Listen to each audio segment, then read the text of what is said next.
Le personnel soignant est en agonie au Cameroun. Tout récemment, les infirmiers se sont joints à la vague des protestations qui caractérisent le climat sociopolitique du pays depuis un moment pour observer un temps de grève qui a fait écho. Les infirmiers, justement, comme beaucoup d'autres corps de métier, ont des revendications nombreuses, mais ce qu'ils souhaitent surtout, c'est que leurs conditions de vie et de travail soient améliorées. Mesdames, Messieurs, bonjour, bonsoir. Merci de regarder l'interview sur DBS Télévision. Nous parlerons bien sûr des infirmiers, de ce corps, peut-être de ce membre du corps médical au Cameroun qui serait le plus grand malade. Et pour en parler, on reçoit le docteur André Dioko, désormais habitué de ce plateau. Vous l'avez certainement vu dans d'autres programmes à DBS Télévision. Il nous fait l'amitié de répondre à notre invitation aujourd'hui encore. Bonjour, bonsoir docteur et merci d'avoir accepté notre invitation. Bonjour Laurine, bonjour aux nombreux téléspectateurs de l'interview. C'est un plaisir une fois de plus renouvelé d'apporter ma modeste contribution à l'éveil de la conscience. Nous avons choisi ce matin de parler donc de ce corps honorable de professionnels de la santé et de tous les griefs qui peuvent mener ce corps aujourd'hui. Donc c'est un plaisir pour moi. J'espère être à la hauteur pour pouvoir édifier suffisamment nos nombreux téléspectateurs. Il a beau voir, on dirait que vous êtes en bonne santé. Ah ben, je suis toujours en bonne santé. D'accord, vous nous donnerez peut-être votre secret plus tard.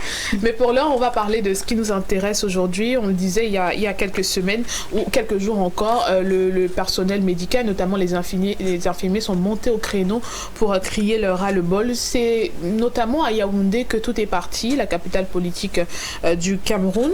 Plusieurs là-bas ont opté pour des journées de travail mortes. Comment vous avez apprécié cette idée ? Bon, vous savez que quand on est personnel de santé, à chaque fois que une partie du corps souffre, ça nous affecte. Ça nous affecte dans la mesure où on se dit, voilà des gens qui devraient être les personnes les mieux à l'aise au jour d'aujourd'hui, surtout avec tout ce qu'ils apportent du point de vue de la santé, mais qui malheureusement sont devenus tout ce qu'on est en train de voir aujourd'hui. Donc, quand j'observe ça, je me dis toujours qu'un jour ça devrait aller et que tout ce qui est en train de se passer au jour d'aujourd'hui n'est que la résultante de ce que nous méritons. Quand je dis nous, je parle de l'ensemble du système de santé, l'ensemble de l'État du Cameroun. Donc, je ne peux que compatir pour mes frères de l'autre côté en appelant de vive voix que cette situation puisse s'améliorer. Et je veux rappeler que vous êtes maïtuicien, c'est la version masculine de sage-femme. Oui. Voilà, j'ai peut-être omis de le dire lors de votre présentation. Oui. Et c'est pour ça surtout que vous parlez de vos frères. Voilà.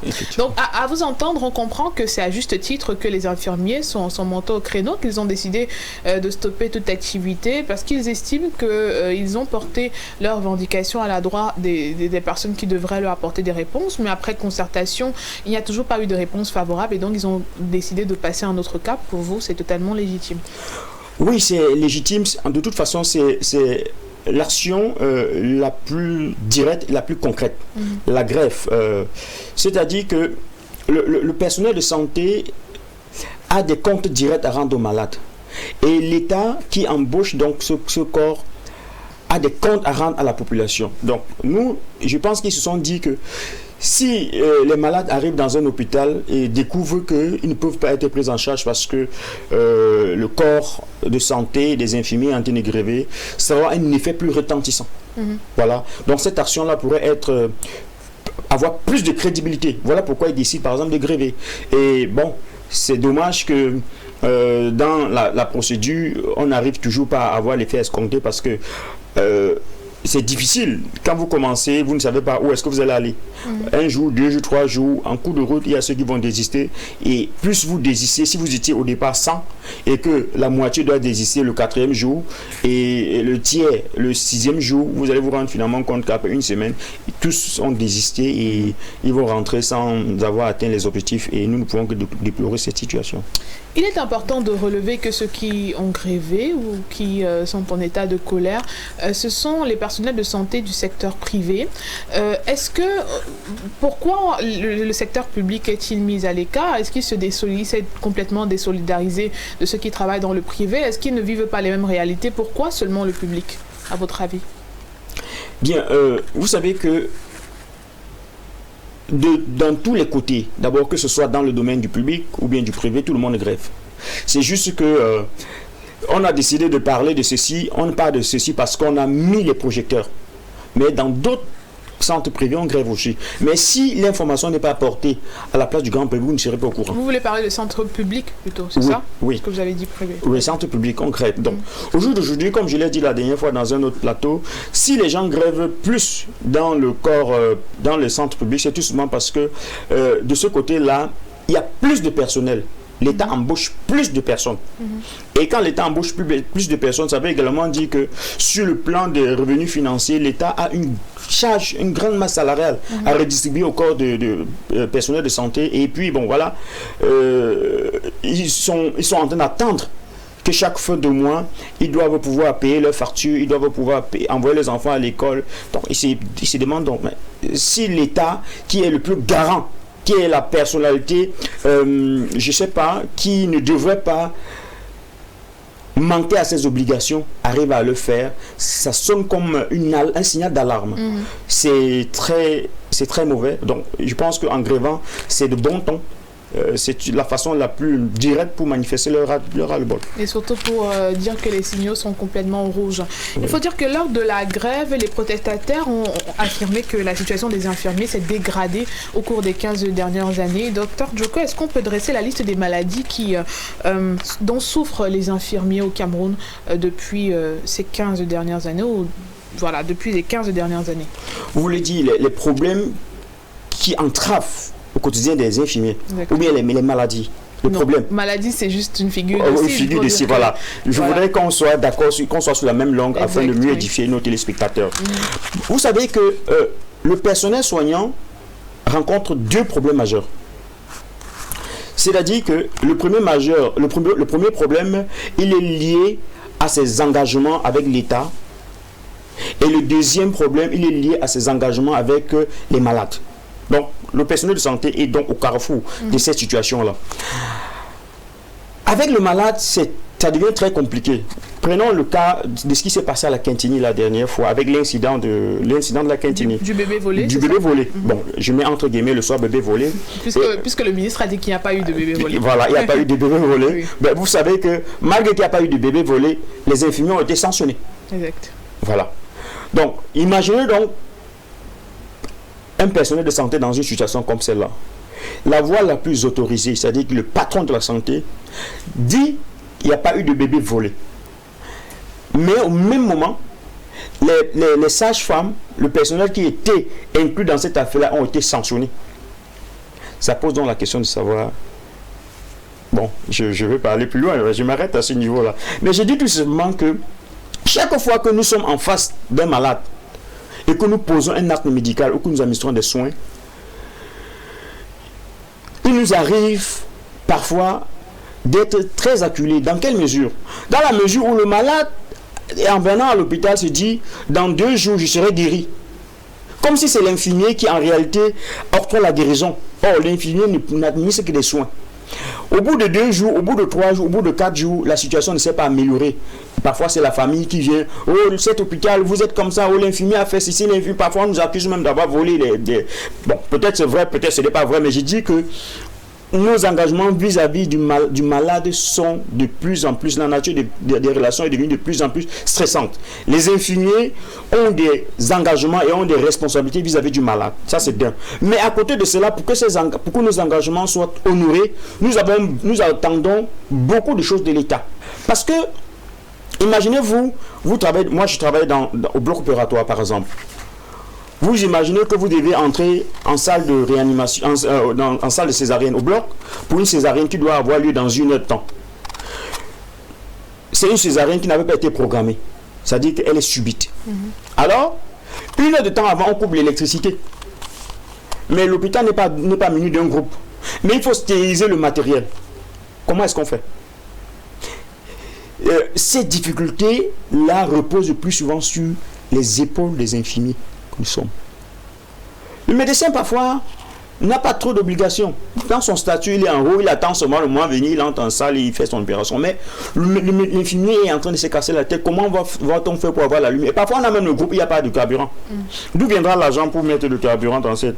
Mais entre-temps, la famille est dehors, en train d'attendre. Chaque fois que vous faites un mouvement, est-ce que ça se passe bien? Est-ce qu'on a commencé l'opération? Est-ce que... Donc, ces genres de situations-là nous amènent vraiment à reconsidérer que l'infirmier est donc au centre des turbulences en milieu hospitalier. À la fois, nous avons des obligations à rendre vis-à-vis du malade, mais également nous attendons de l'État des moyens nécessaires pour que nos obligations soient rendues à bon escient. Alors vous parlez de turbulence justement dans les rapports que les infirmiers entretiennent avec les malades qui taxent ces personnels de santé de tous les noms souvent. Vous l'avez dit dans vos propos il y a quelques minutes, on taxe souvent les infirmiers de grincheux, on estime qu'ils ne prennent pas bien soin des malades, ils ont des attitudes désobligeantes, etc. Est-ce que ce n'est pas souvent à raison? C'est-à-dire que ces mots un peu durs parfois à l'endroit des infirmiers ne sont-ils pas légitimes? Je veux dire qu'ils ne sont-ils pas légitimes puisque le malade est censé se sentir en sécurité à l'hôpital. C'est à l'hôpital qu'on est censé recouvrer sa santé. Et donc, sur le plan psychologique, vos confrères ne diront pas, ou vos compères ne diront pas le contraire. Il y a un certain travail également que les médecins et donc les infirmiers aussi devraient abattre. Il n'y a pas que l'administration des soins, mais il y a aussi un volet qui est beaucoup plus abstrait que l'infirmier devrait prendre en compte dans l'exercice de son métier. Est-ce que vous y pensez souvent, vous aussi? Oui, nous y pensons. Permettez-moi de vous donner un chiffre, parce que cette émission est très spéciale. Au Cameroun, par exemple, un infirmier a sur sa responsabilité environ 1023 patients pour un seul infirmier. 1023 patients pour un seul infirmier. Alors, dis-moi un peu par quelle alchimie. Même si cet infirmier-là donnait 99% ou la totalité de son temps, il n'arrivait pas à satisfaire toutes les doléances et les exigences. Prenons un cas. Vous arrivez à l'hôpital à 8h et vous êtes censé partir de l'hôpital à 15h. Peut-être que vous sortez même d'une garde, mais le matin, il y a tellement d'affluence que vous êtes obligé de prolonger la journée. À 15h, quand vous êtes censé rentrer, c'est à ce moment-là qu'arrivent encore des urgences. Mais c'est peut-être pour ça que vous avez prêté serment aussi. Oui, mais nous disons tout simplement, je ne refuse pas nous avons prêté serment, mais nous sommes en train de tout simplement de dire que le fait d'avoir ce type de pression fait qu'à un moment donné, le cerveau lâche. Là, nous sommes des êtres humains. Nous ne sommes pas des robots. C'est-à-dire qu'à un moment donné, nous avons besoin du repos. Et vous savez que quand on arrive très frais le matin, la probabilité d'être courtois, c'est à 90%, on doit être courtois. Mais plus le temps passe, plus on est fatigué par le travail, à un moment donné, on n'en peut plus. C'est légitime. On n'en peut plus. Mais comment est-ce qu'on doit donc faire? Le malade dit, je voudrais que vous veniez faire ceci, tel soin qui est programmé à telle heure. À cette heure-là, on est fatigué parce qu'on vient de sortir de 2 gardes. On était censé prendre notre repos il y a 2 jours. On est encore à l'hôpital. Parfois, le corps perce. On doit essayer de revoir ce type de situation-là. Donc voilà parfois ce qui fait que à l'hôpital, c'est souvent difficile. Ce n'est pas que c'est tout le temps qu'on nous fait fâcher, mais il arrive. Mais c'est de façon légitime. Il arrive. Nous faisons ce que nous avons à faire pour que les choses marchent bien, mais il faut que les malades puissent aussi nous comprendre. Alors, hormis ces points négatifs, est-ce qu'on ne peut pas également relever ce qu'il y a de positif dans les avancées, en termes d'avancées dans l'amélioration de la condition de l'infirmier au Cameroun? On reste sur les 15 dernières années. Oui, non, il y a des avancées. Le tableau ne peut pas être que noir. Il y a des avancées, non seulement d'abord sur le plan peut-être de la rémunération salariale. C'est vrai qu'au jour d'aujourd'hui, un infirmier de catégorie A touche peut-être dans les 150 000 francs. C'est très amusant quand même. Quand je dis amélioration, une tierce personne va dire 150 000 francs, mais on dit qu'on a amélioré, parce qu'avant c'était pas ça. C'est au-delà du SMIC quand même. Oui, c'est quand même au-delà du SMIC. Mais vous convenez avec moi qu'avec 150 000 francs, on ne peut rien faire.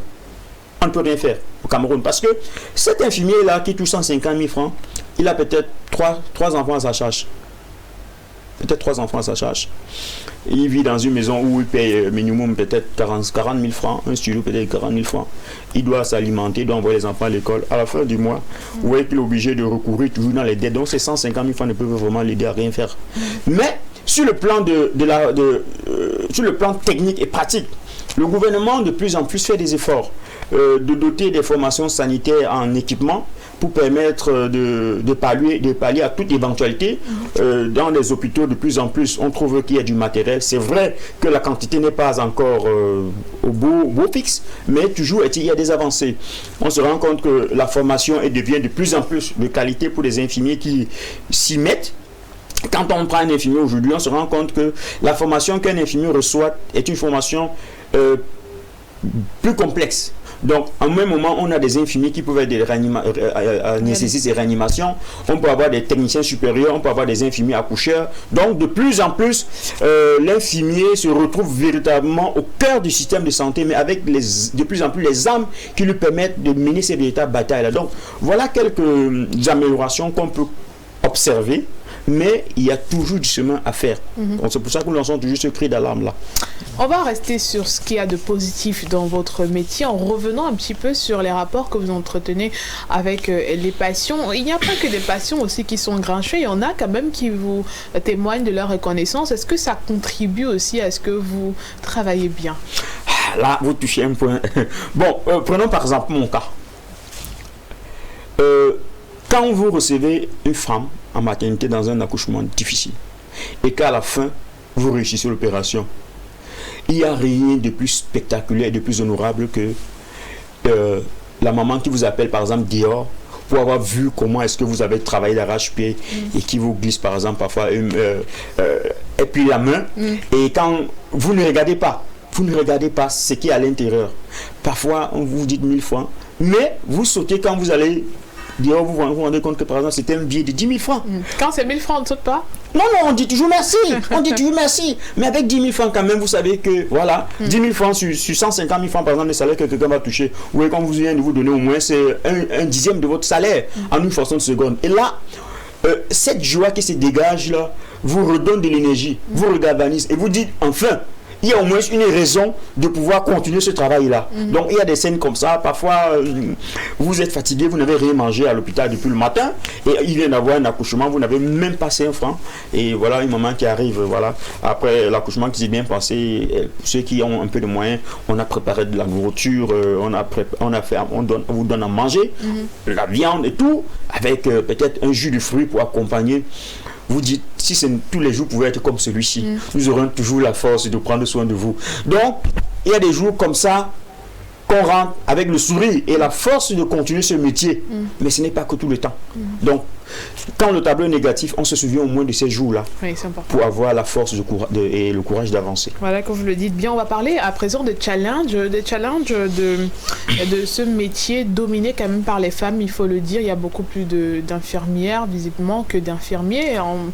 Dans votre spécialisation également, il y a beaucoup plus de sages-femmes que de maïticiens.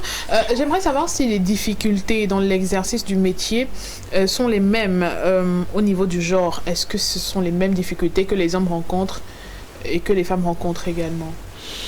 Non, ce ne sont pas les mêmes difficultés. Vous savez que l'homme, on a tendance à dire que l'homme s'en fout. Vous voyez un peu. Prenons par exemple les conditions sanitaires, l'hygiène et sanitaire en milieu hospitalier. Vous voyez que l'homme, quand il s'en va par exemple dans une toilette, il peut aller dans n'importe quelle toilette publique. Pour nous les hommes, on n'a aucun problème.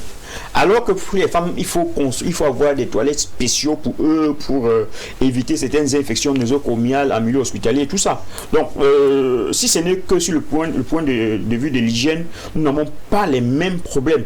Maintenant, du côté de la prise en charge des patients, en maternité, avant, on savait que c'était les femmes qui avaient cette vocation-là. Mais de plus en plus, ça change.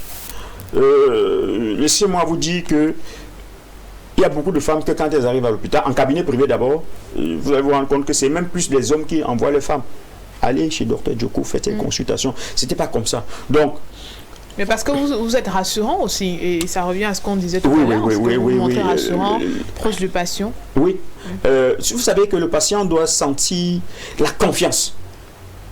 Quand une femme vient chez vous pour consulter, elle doit, au terme de la consultation, elle doit se sentir rassurée, elle doit se sentir confiante. Mais pour donner ces éléments de garantie à la femme, il ne s'agit pas seulement d'avoir une formation médicale.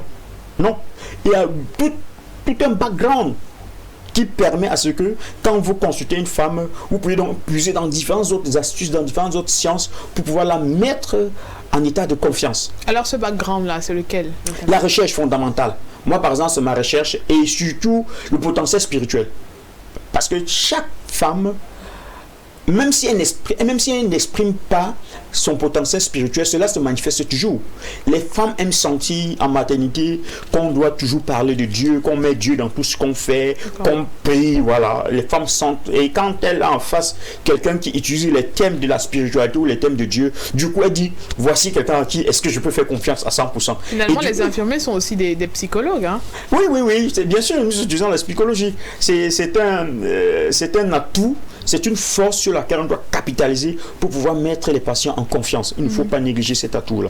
Donc, moi particulièrement, je fais beaucoup d'autres recherches en phytothérapie parce que n'oubliez pas que la plupart des femmes qui viennent consulter, au moins sur 100 femmes, 80 au moins utilisent les plantes, avec votre avis ou non.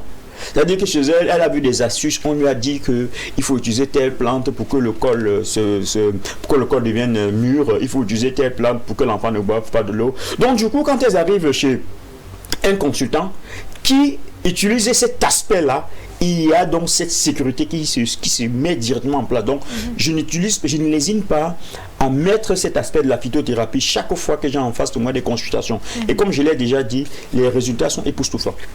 Aujourd'hui, quelles sont les revendications des infirmiers au Cameroun? Est-ce qu'on peut énumérer quelques-unes d'entre elles, en dehors de la révalorisation des salaires, qui fait partie de l'une des revendications phares qui a entraîné la grève dont on parlait tout à l'heure? Quelles sont les autres revendications que portent les infirmiers aujourd'hui? Vous savez que à l'heure actuelle, les besoins du personnel de santé, selon le rapport, les déclarations du ministre en 2022, c'est élevé à environ 55 000. On a environ 55 000 déficits. Or, permettez-moi de regarder quelques chiffres là. Vous allez voir que nous avons dans les 50... Au Cameroun, on a environ... voilà. 39 720 personnels recensés par le ministère de la Santé en 2022. Dans les 39 720 personnels, on a 20 116 qui sont des contractuels et seulement 11 346 sont des fonctionnaires, c'est-à-dire qui ont un statut fiable et définitif. On a 4 846 contractuels et 3 412 agents décisionnels. Où est donc les 2116 là qui travaillent, ils ont besoin d'être rassurés. Absolument. Donc ils ont besoin qu'on confirme définitivement le statut. Vous voyez que dans la grève dont on parle là, la plupart des personnes qui grèvent, en fait, ce ne sont pas des fonctionnaires pour la plupart. Ce sont des contractuels, ce sont des agents décisionnaires. En fait, c'est des personnes qui ne connaissent pas quel est leur statut et qui ont besoin d'entrer dans la fonction publique. Donc, pour répondre à votre question, l'une des premières revendications, ce serait que des personnes qui n'ont pas de statut définitif puissent avoir un statut. Ça, c'est la plus urgente. C'est la plus urgente. Des mesures à prendre. Vous savez que même si on dit qu'on vous paye 150 000 francs, c'est dérisoire, c'est rien, mais c'est quand même quelque chose. Parce que ça vous permet de résoudre au moins peut-être à 75%, à 80% vos problèmes. Donc c'est quelque chose. Du coup, les 20 116 personnes qui ne connaissent pas leur statut ont besoin qu'on les rassure, qu'on les intègre dans la fonction publique. Voilà pourquoi est-ce qu'ils grèvent. Ils sont dans les hôpitaux, mais ils ont des petits contrats. Mais le contrat jusqu'à quand? Le contrat peut s'arrêter au bout de 5 ans. Le contrat peut s'arrêter au bout de 10 ans. Vous allez aller où? Donc, la revendication la plus urgente, c'est que ces personnes-là qui n'ont pas de statut puissent avoir un statut définitif. Première des choses. Maintenant, la deuxième revendication, c'est au niveau des infrastructures.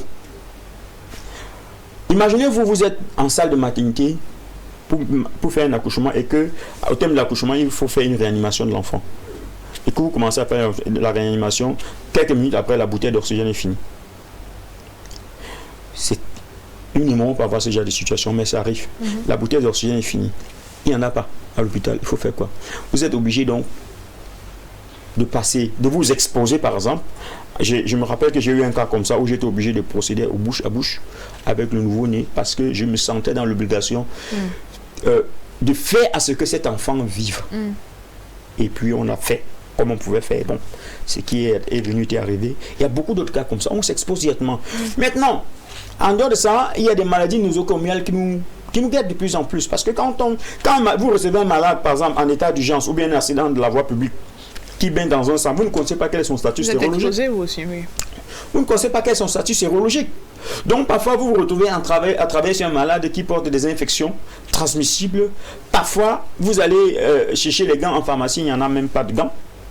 Ou il y a une seule paire de gants avec laquelle vous enfilez, vous commencez à faire une suture. Pour finir, vous vous faites piquer par l'aiguille, vous entrez en contact avec le sang du mouvement sans connaître son statut sérologique. Là, il y a beaucoup de maladies comme ça. J'en connais beaucoup de collègues qui ont fini par choper des maladies nosocomiales comme ça. Donc, nous revendiquons aussi l'amélioration des conditions de travail. Être sûr que le malade que je reçois là, j'ai tous les moyens qui me permettent. Au moins, on ne peut pas avoir tout, mais j'ai au moins le minimum qui me permet que, au terme de l'acte que je dois poser, que les résultats soient au rendez-vous. Voilà ce que nous sommes en train de réglementer.